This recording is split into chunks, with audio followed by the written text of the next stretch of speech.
Ito ay rated SPG. Striktong patnubay at gabay ng magulang ang kailangan. Maaaring may masiselang tema, lengguwahe, karahasan, sexual, horror o droga na hindi angkop sa mga... Dahil nga napatunayan na inosente nga itong si Ikit ay nagbalik na nga silang dalawa nito ni Mayumi sa resort at gugulat nga sa kanilang lahat itong ang pagbabalik nga ni Mayumi dahil nga ay ipinakilala nga siya nito ni Ikit bilang board member at mahalaga nga sa resort nga ng mga Smith.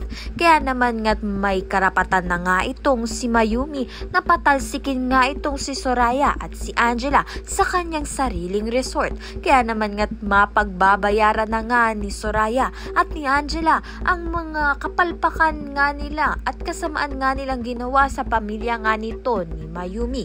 Sa kabilang banda naman nga nagkaroon nga ng pageant kabilang nga dito ang Smith siblings at ito ngang si Ikit ay magpapakitang gilas nga at sa kanyang ipapakita na maganda nga niyang katawan. Gayun din nga itong si Drew at si Matthew. Kaya naman nga pinagtitilian nga sila ng mga taong nanonood sa kanila. Samantalang may kakayahan na nga itong si Ikit na isumbong na nga sa mga kapulisan ng masamang ginawa nga nito ni Soraya at ni Angela. At dito na nga'y napahiya na nga ng media ito ngang si Soraya at si Angela at nalaman na nga ng mga tao ang mga masamang ginawa nga nila sa pamilya ng Smith.